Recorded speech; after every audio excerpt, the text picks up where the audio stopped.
pour des raisons qui me sont propres, j'apprécie. Au contraire, je le clame ce soir, l'homme est une femme qui a réussi.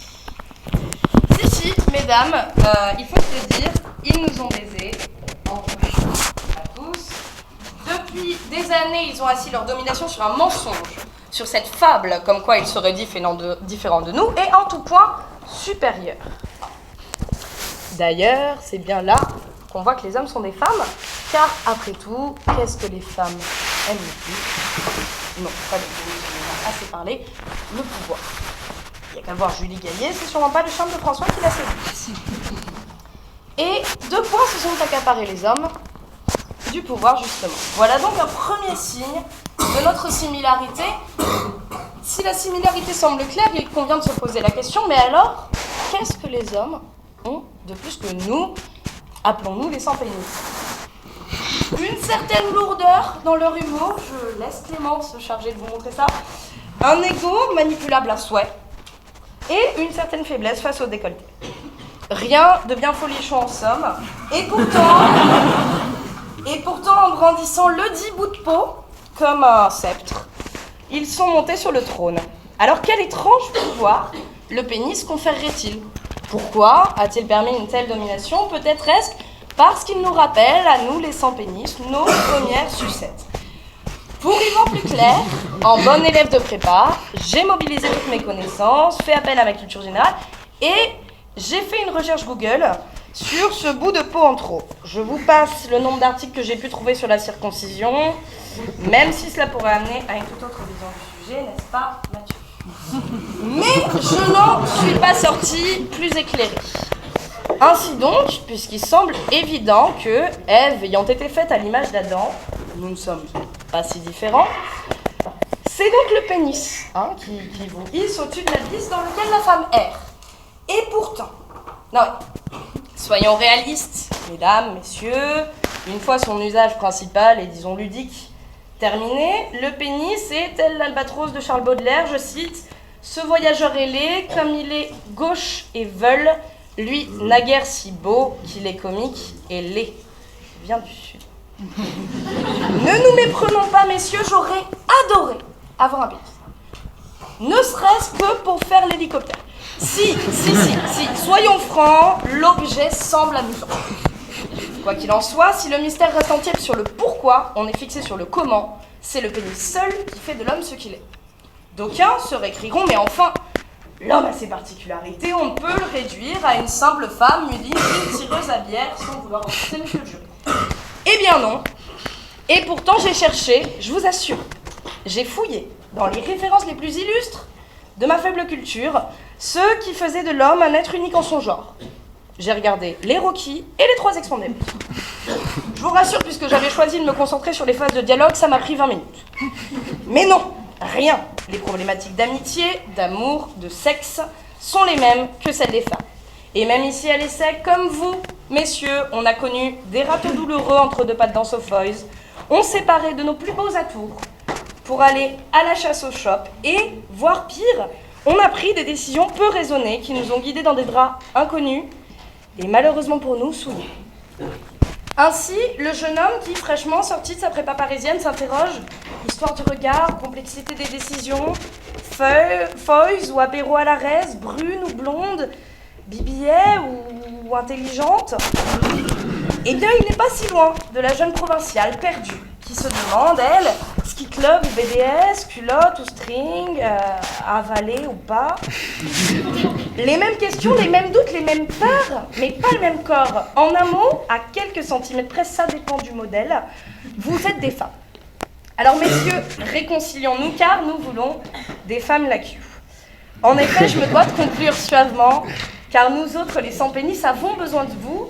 Après tout, Lao Tse ne disait-il pas qu'il est plus facile d'ouvrir la bouche que de tendre le bras? Mesdames, Messieurs, bonsoir.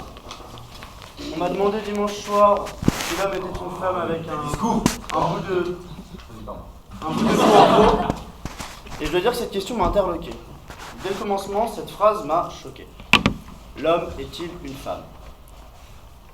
M'arrêtant net dans ma lecture, je pris un selfie de moi, l'air furieux, bouche en canard, poitrine en avant, cul bombé à la Kim Kardashian, afin de l'envoyer à toutes mes pestacistas pour leur montrer à quel point ces mots heurtaient ma sensibilité de mâle.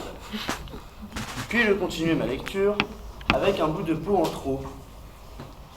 Ma colère et mon indignation se muèrent alors en perplexité, puis en ahurissement total, puis en débilité profonde, à la limite de la féminité.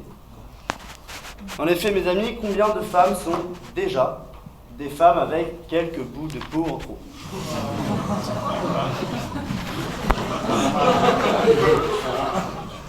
La stupeur passée, je m'attelai donc à la résolution de cette énigme, aussi obscure qu'ancestrale, et cherchai à définir quelle pouvait bien être cette partie anatomique spécifique à l'homme et dont la femme serait privée. Et voici le résultat, mesdames, messieurs, de mes études approfondies et qui est sur le point de révolutionner la science moderne. Il semble que ce qui différencie l'homme de la femme soit la présence, chez monsieur, d'un organe supplémentaire, presque toujours mou, mais réactif quand il le faut, grâce à une irrigation sanguine au débit variable, et dont l'efficacité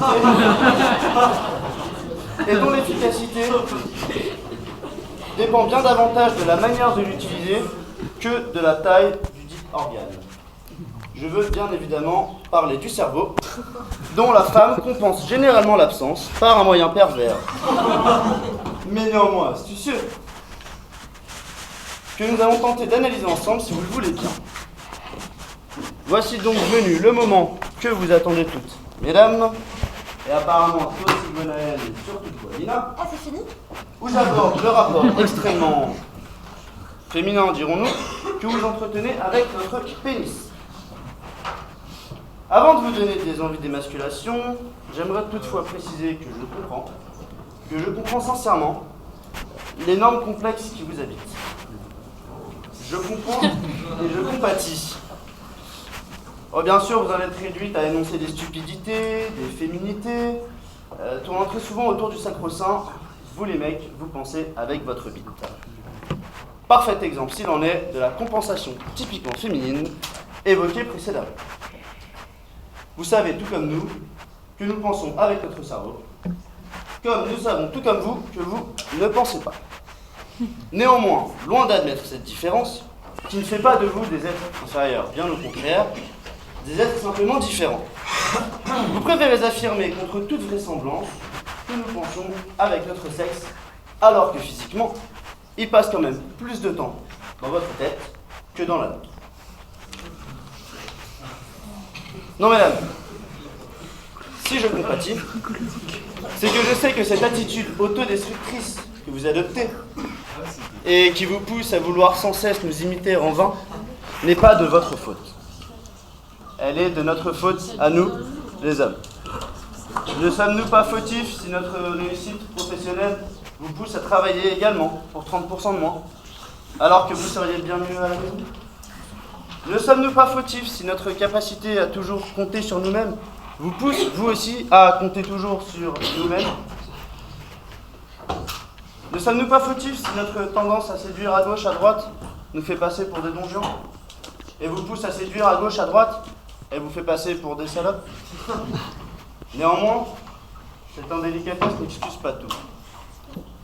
Elle ne justifie pas l'acharnement avec lequel vous vous défendez de parler de pénis, et celui encore plus grand avec lequel vous vous passionnez pour ce qui n'est finalement pour nous les hommes qu'un petit bout de peau en plus, mais qui pour vous incarne la réussite, l'intelligence, le succès, c'est-à-dire ce que vous n'aurez jamais.